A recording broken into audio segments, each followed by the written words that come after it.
جو لوگ اللہ پر ایمان لائیں کہیں کہ ہمارا رب اللہ ہے، پھر اس پر جم جائیں، ان پر فرشتوں کا نزول ہوتا ہے، نہ کوئی غم کرو نہ خوف، خوشیاں مناؤ اس جنت کی جس کا تم سے وعدہ کیا گیا تھا۔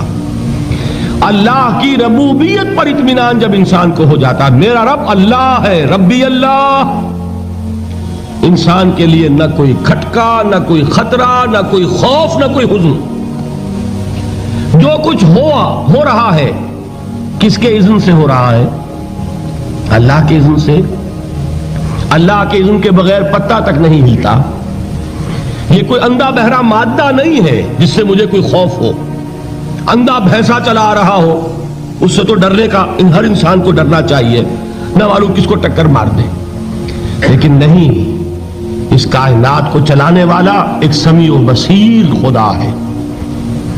وہ جو میرا دوست ہے، میرا ولی ہے، اللہ ولی الذین آمنوا یخرجہم من الظلمات الی النور۔ اللہ اہل ایمان کا ولی ہے، ساتھی ہے، پشت پناہ ہے، مددگار ہے، حمایتی ہے۔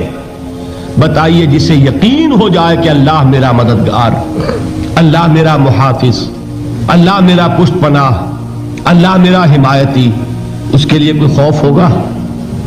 اس سے کوئی ڈر ہوگا؟ میں مثال دیا کرتا ہوں ایک بہت سادہ پنجاب کے دیہات کی۔ تو بڑا چودھری ہے اور کوئی غریب کسان ہے۔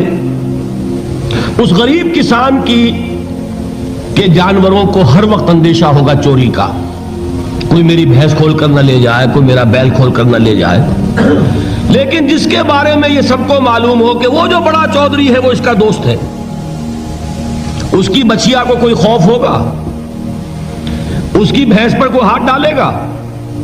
اسے کوئی اندیشہ ہوگا؟ نہیں۔ کیوں؟ کہ وہ بڑا چودھری، بڑا اس کا یہاں کا سردار، جاگیردار، سب کو معلوم ہے وہ میرا دوست ہے، کوئی میرے خلاف اقدام نہیں کر سکتا۔ اس دنیا میں یہ چھوٹی سی بات اگر آپ کے دلی اطمینان اور سکون کا باعث بن سکتی ہے تو ذرا تصور کیجئے۔ میں لفظ تصور استعمال کروں گا صرف اس لیے کہ اس کا ہم جس کو کہتے ہیں ادراک اور شعور کر نہیں سکتے، اگر کے ساتھ کر سکتے۔ اگر یقین ہو کہ اللہ میرا مددگار اور یقین ہو کہ اللہ ہر آن میرے ساتھ ہے، پھر کوئی خوف، کس کا خوف؟ کوئی شے اللہ سے بالا تر ہے؟ کوئی قوت اس سے زیادہ طاقتور ہے؟ کوئی اس کے ارادے کو بدلنے والا ہے؟ کوئی اس کی مشیت کے آڑے آنے والا ہے؟ یہی بات ہے جو حضور نے فرمائی۔ یہ ایمان کا حاصل ہے لب لباب، کہ دیکھو اچھی طرح اس بات کو ذہن نشین کر لو، اگر تمام انسان مل کر تمہیں کوئی نقصان پہنچانا چاہے نہیں پہنچا سکتے، مگر جو کچھ اللہ نے لکھ دیا ہو، اور تمام انسان مل کر تمہیں کوئی نفع پہنچانا چاہے نہیں پہنچا سکتے، مگر وہ شے جو اللہ نے طے کر دی۔ آپ پھر میں کہوں گا ذرا طاری کیجئے، اسے فرض کیجئے، اسے سوچئے۔ اگر اس حدیث پر ہمارا دل ٹھکا ہوا ہو تو کسی سے ڈر ہوگا؟ یہ مجھے نقصان نہ پہنچا دے، یہ میری رپورٹ خراب نہ کر دے، یہ میری انکریمنٹ نہ رکوا دے، یہ میرا یہ نہ بگاڑ دے، یہ میرا یہ نقصان نہ پہنچا دے۔ اس کا ڈر، اس کا ڈر، اس کا خوف، اس کی خوشامد، اس کے لیے جا کر طرح طرح سے اپنی عزت نفس کو ذلیل کروانا اس کے سامنے، یہ سب کچھ کیوں کرتا ہے انسان؟ جب سمجھتا ہے کہ اس کے ہاتھ میں میرا کوئی نفع ہے، اس کے ہاتھ میں میرے لیے کوئی ضرر ہے، یہ مجھے کوئی گزن پہنچا سکتا ہے، یہ مجھے کوئی نقصان پہنچا سکتا ہے، یہ میرا کوئی کام بنا سکتا ہے، یہ میری کوئی ضرورت پوری کر سکتا ہے، اسی کا نام شرک ہے۔ جہاں آپ نے یہ سمجھا کہ غیر اللہ کے اندر کوئی طاقت موجود ہے، وہی شرک ہے۔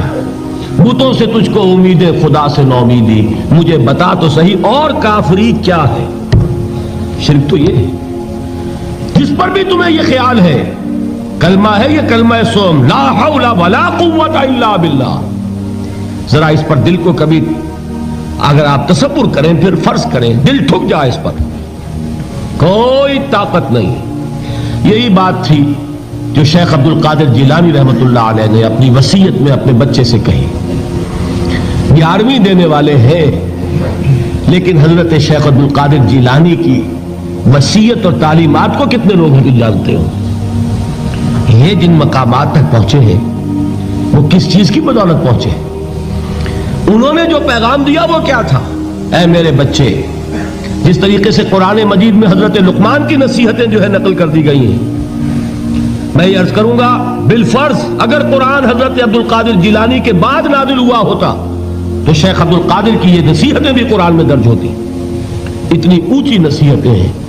اے میرے بچے، اس حقیقت کو ذہن نشین کر لے، لا فاعل فی الحقیقت ولا مؤثر الا اللہ. اس کائنات میں نہ کوئی فاعل حقیقی ہے نہ مؤثر حقیقی ہے سوائے اللہ کے. کسی شے میں کوئی تاثیر نہیں اگر اللہ نہ چاہے. آگ جلا نہیں سکتی اگر اللہ نہ چاہے. پانی ڈبو نہیں سکتا اگر اللہ نہ چاہے. زہر ہلاک نہیں کر سکتا اگر اللہ نہ چاہے. کوئی چیز فائدہ نہیں پہنچا سکتی اگر اللہ نہ چاہے. تو در در پہ کیوں سر جھکاتے ہو؟ در در پر کیوں جبیں سائی کرتے ہو؟ سب کے سامنے کیوں ہاتھ پھیلاتے ہو؟ ایک اللہ سے مانگو. ایک اللہ کے سامنے زمین پر اپنی جبین رکھو. لا فاعل فی الحقیقت ولا مؤثر الا اللہ. نظر آتا ہے ہمیں کہ پانی پیاس بجھا دیتا ہے. پیاس بجھانے کی صلاحیت پانی میں نہیں ہے، اللہ کے اذن سے. کھانا بھوک مٹا دیتا ہے. بھوک مٹانے کی صلاحیت کھانے میں نہیں ہے، اذن رب میں ہے. دیکھیے یہی یقین تھا. حضرت موسیٰ علیہ السلام کا واقعہ یاد کیجئے. سامنے سمندر آ گیا ہے، قوم دیکھتی ہے پیچھے کہ گرد و غبار کا طوفان ہے. معلوم ہوا کہ فرعون اپنے لشکر سمیت آ گیا ہے. لشکر جب چلتا تھا تیز رفتاری کے ساتھ تو گرد و غبار کا جو طوفان اٹھتا تھا اس کا تصور کیجئے. اور لمحہ بلمحہ وہ قریب آ رہا ہے. پوری قوم نے کیا کہا؟ اے موسیٰ انا لمدرکون. اے موسیٰ ہم تو پکڑے گئے. قرآن مجید میں تو یہاں وہ باتیں نہیں لکھی ہیں، لیکن تورات میں یہ درج ہے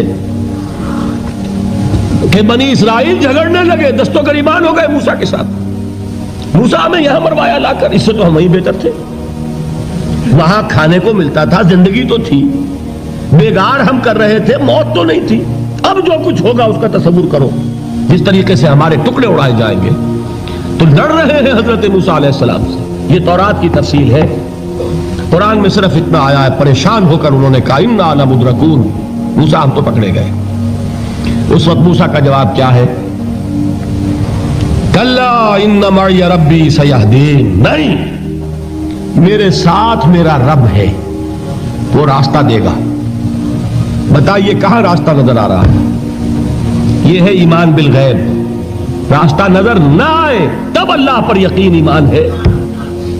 جیب میں پیسے ہوں اور تب دل کو اطمینان ہے تو ایمان کس پر ہوا؟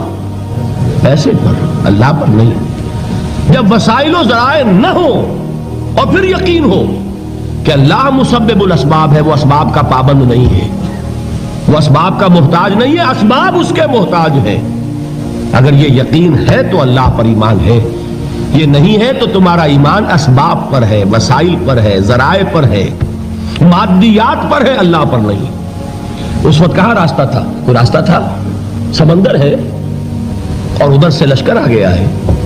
کلا ان معی ربی سیہدین. اب دیکھیے ایمان کہہ دینا آسان ہے، ہوا معکم اینما کنتم. جہاں کہیں بھی تم ہوتے ہو اللہ تمہارے ساتھ ہوتا ہے.